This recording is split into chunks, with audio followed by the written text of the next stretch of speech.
A very good morning to all of you friends and a very warm welcome to the online classes of CPS Learning. If you are a student who is preparing for competitive exams like UPSC, SSC, banking and HAS, then join CPS classes today and feel the difference. चलिए अब बढ़ते हैं आगे current affairs of 17th November 2021 की ओर and here are some important topics we are going to discuss in our today's session. These are defense partnerships, international affairs, state in news, important day, and financial organizations. Okay, here it is question number first on your screen now. DRDO has signed an agreement with which nation for the development of dual use technologies? जी हाँ, अभी हाल फिलहाल में जो DRDO है उसने agreement sign किया है एक नेशन के साथ, किसी देश के साथ। तो पूछा गया है वह किस देश के साथ जो है एग्रीमेंट साइन किया गया है for the development of dual use technologies, यानी जो कुछ टेक्नोलॉजीज है उसको ये दोनों देश एक दूसरे के साथ अब शेयर कर पाएंगे इस एग्रीमेंट के तहत। And the correct option is option number D, Israel. जी हाँ, इज़राइल ने जो है DRDO के साथ मिलकर ये एग्रीमेंट साइन किया है। And the Indian defence research and development organisation and the directorate of defence research and development had signed an agreement with Defense Ministry of Israel entered into a bilateral innovation agreement. बढ़ते हैं अगले question की तरफ। Who has become the India's wealthiest self-made woman billionaire? जी हाँ, पूछा गया है कि कौन अभी जो है इंडिया की पहली wealthiest self-made woman millionaire बनी है। And the correct option is option number B, Falguni Nayar. जी हाँ, फाल्गुनी नायर जी जो कि डायरेक्टर हैं नायका, जो हमारा जो क्या कहते हैं ब्यूटी प्रोडक्ट्स, एक जो बहुत बड़ा ब्रांड है ब्यूटी प्रोडक्ट्स की फील्ड में, तो उनके ऑनर है और इन्होंने जो है इस ब्रांड को फाउंड किया था in 2012 when she was 50 year old. जी हाँ, 50 साल की थी उस समय जब इन्होंने इसको शुरू किया और आज ये जो है मोस्ट वेल्दीएस्ट वुमेन बनी है, एक self made businessman women.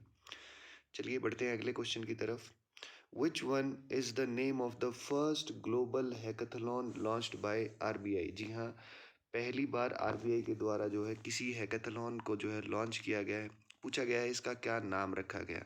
And the correct option friend is option number C, harbinger 2021। जी हाँ, और बता दूं मैं सबसे पहले कि हैकाथलॉन बोला जाता है एक ऐसे इवेंट को जहाँ कुछ एक ग्रुप या एक ग्रुप ऑफ पीपल को जो है इनवाइट किया जाता है to find solutions for some existing challenges, यानी जब किसी सिस्टम को रन करने में किसी प्रकार की दिक्कतें आती हैं तो एक इवेंट ऑर्गेनाइज किया जाता है जिसमें उस उस प्रॉब्लम को जो है सॉल्व करने के लिए रिलेटेड पर्सन्स को इनवाइट किया जाता है। तो RBI के द्वारा ऐसा पहली बार किया जा रहा है।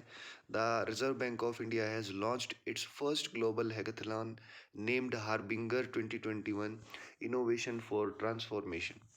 चलिए बढ़ते हैं अगले क्वेश्चन की तरफ जो कि आपकी स्क्रीन पर है। National education day is observed on which date? जी हाँ, पूछा गया है कि नेशनल एजुकेशन डे कब मनाया जाता है। देखिए कंफ्यूज मत करिए, एजुकेशन डे और टीचर्स डे में बहुत डिफरेंस है। तो जो नेशनल एजुकेशन डे है वो सेलिब्रेट किया जाता है ऑन 11th ऑफ नवंबर, और हम ये हर साल 11 नवंबर को करते हैं to celebrate the birth anniversary of Maulana Abdul Kalam Azad. जी हाँ, ये फर्स्ट एजुकेशन मिनिस्टर थे हमारे भारत के। आफ्टर फ्रीडम जो है फर्स्ट एजुकेशन मिनिस्टर बनाया गया था मौलाना अबुल कलाम आज़ाद जी को। और इन्हीं की बर्थ एनिवर्सरी को सेलिब्रेट करने के लिए हम जो है नेशनल एजुकेशन डे सेलिब्रेट करते हैं on every 11th of November. Moving towards the next question, IBM Corporation has launched a client innovation centre in which city? जी हाँ, पूछा गया है IBM के द्वारा अभी एक क्लाइंट इनोवेशन सेंटर लॉन्च किया गया है। यह किस शहर में ओपन हुआ है, किस शहर में जो है इसे लॉन्च किया गया है। And the correct option friends is option number B, Mysuru. And the CIC initiative aims to support the rapid high-tech driven economic growth in Tier 2 and Tier 3 regions। जी हाँ, ये जो है सपोर्ट करेगा Tier 2 और Tier 3 में इनकी जो ग्रोथ है उनको इंक्रीज करने में। बेसिकली ये जो है cloud based AI technology provide करेगा, जिससे जो है कंसल्टिंग जो होती है वो डायरेक्टली हो पाएगी, यानी यहाँ किसी फिजिकल किसी पर्सन की ज़रूरत नहीं पड़ेगी टू कंसल्ट दीज कंपनीज। चलिए बढ़ते हैं नेक्स्ट क्वेश्चन की तरफ। फिर it is on the next question on your screen now. Which city has been selected in the UNESCO network of creative cities. जी हाँ, हाल फिलहाल में जो है हमारा एक शहर चुना गया है यूनेस्को नेटवर्क के अंडर। पूछा गया है ये कौन सा शहर है, and it is the capital of Jammu and Kashmir. Option number A Srinagar. जी हाँ, श्रीनगर को अभी 49 सिटी के रूप में चुना गया है। Srinagar the summer capital of Jammu and Kashmir is among the 49 cities selected worldwide. जी हाँ, पूरे देश दुनिया से जो है इन शहरों को चुना गया है और इसमें जो है श्रीनगर का नाम आया, तो ये हमारे भारत के लिए बहुत ही एक अच्छी खबर है। And it is selected as the creative cities network. जी हाँ, इसको जो है क्रिएटिव सिटीज़ नेटवर्क की लिस्ट में जो है सेलेक्ट किया है यूनेस्को ने। And then UNESCO creative city network was created in 2004। जी हाँ, इसको पहली बार जो है ऐसा 2004 में शुरू किया गया था, इस इनिशिएटिव को जो है यूनेस्को के द्वारा, to promote cooperation with the among cities have identify creativity as a strategic factor for sustainable urban development.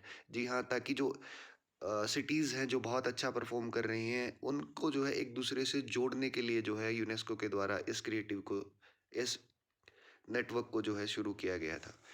And there are 246 cities which currently made up this network work together towards a common objective. जी हाँ, अभी तक जो है इसके तहत 246 शहरों को जो है इस लिस्ट में छापा गया है। चलिए moving towards the next question. Which Indian city to work with European Union on solid waste management project. जी हाँ, कौन सा शहर है भारत का जो कि यूरोपियन यूनियन के साथ मिलकर सॉलिड वेस्ट मैनेजमेंट प्रोजेक्ट पर काम करने जा रहा है। And it is our IT hub. जी हाँ, जिसे हमारा आईटी हब बोला जाता है, बेंगलुरु। जी हाँ, correct option is option number B, Bengaluru. Bengaluru जो है मिलकर काम करने जा रहा है यूरोपियन यूनियन के साथ टू वेस्ट सॉलिड मैनेजमेंट, क्योंकि यहाँ जो वेस्ट है इलेक्ट्रिक एंड सॉलिड वेस्ट है बहुत ज़्यादा होता है बेंगलुरु में, क्योंकि ये आईटी हब है जो कि सबसे ज़्यादा हमारा जो इलेक्ट्रॉनिक्स का है, या फिर मैं कहूँ कंप्यूटर फ़ोन्स, इन चीज़ों से जो रिलेटेड है बहुत ज़्यादा वेस्ट होता है, तो उसी की मैनेजमेंट को लेकर जो है ये एग्रीमेंट साइन किया गया है। And the European Union and German federal ministry of the environment, nature conservation and nuclear safety funded nationally appropriate migration actions support project titled waste solution. जी हाँ, वेस्ट सॉल्यूशन जो है इसको नाम दिया गया है for a circular economy in India, और जो है इससे इंडिया को जो है हेल्प किया जाएगा to support Bengaluru in transition of low carbon municipal solid waste. जी हाँ, एक ऐसा जो है मेथड से जो है इस प्रोसेस को किया जा रहा है कि जो कार्बन एमिशन है वो कम से कम हो सके। And management technologies in line with circular economic principles which are based on design out waste and pollution keep products and material in the use and regenerate natural system. चलिए बढ़ते हैं next question की तरफ। MRME extends scope of PM Kusum scheme to enable generator solar energy generation for which sector?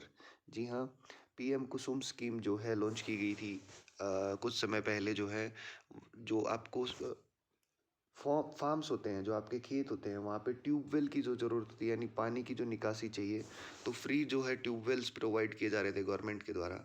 और अभी एक नई scheme शुरू की गई है MNRE के नाम से, जिसमें जो सोलर आपको पैनल्स दिए जाते हैं टू जनरेट इलेक्ट्रिसिटी, तो इसकी कुछ नॉर्म्स हैं जिन्हें अभी जो है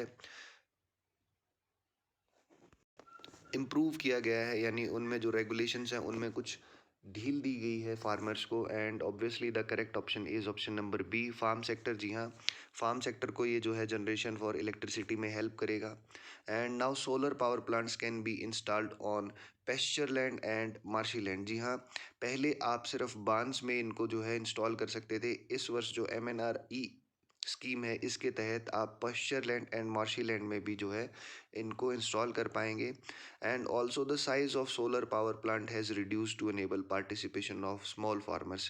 पहले जो साइज़ था, यानी जो आप बेसिकली स्लाइड्स होती थी, यानी कि जो सोलर स्लाइड्स होती थी, आपको वो बड़ी एरिया में लगाना पड़ता था, तो जो छोटे किसान थे वो इसमें पार्टिसिपेट नहीं कर पा रहे थे। तो इसी वजह से उस साइज़ को जो है लैंड ऑफ साइज़ को डिक्रीज़ किया गया ताकि छोटे किसान भी स्कीम का फ़ायदा उठा सकें। चलिए बढ़ते हैं अंतिम क्वेश्चन की तरफ। International students day is an international observance of the student community held annually on which of the day. जी हाँ, इंटरनेशनल स्टूडेंट्स डे हम किस दिन मनाते हैं? And the correct option is 17th November. And also today is no smoking day. No smoking day भी हम 17th नवंबर को ही सेलिब्रेट करते हैं। आइए जानते हैं क्यों मनाया जाता है international students day. Basically this day is celebrated to commemorate the Czech University which was stormed by Nazis in 1939। जी हाँ, 1939 में नाजीज ने जो है चेक यूनिवर्सिटी पे अटैक किया था और ऑलमोस्ट जितने भी स्टूडेंट्स वहाँ थे उन सबको मार दिया गया। तो उन्हीं की याद में जो है हम स्टूडेंट्स डे को जो है इसको सेलिब्रेट करते हैं on every 17th of November। और इसी के साथ जो है ख़त्म करते हैं आज के हमारे इस सेशन को। और अगेन एट द लास्ट, आप तैयारी अगर कर रहे हैं किसी भी गवर्नमेंट एग्ज़ाम की, चाहे वो यूपीएससी, एचएएस, बैंकिंग, एलाइड और एसएससी ही क्यों ना हो, आज ही ज्वाइन करें सीपीएस क्लासेस को और देखें what's the actual difference, how to prepare for any particular government exam with a high efficiency. चलिए मिलते हैं आपसे अगले सेशन में, तब तक के लिए धन्यवाद।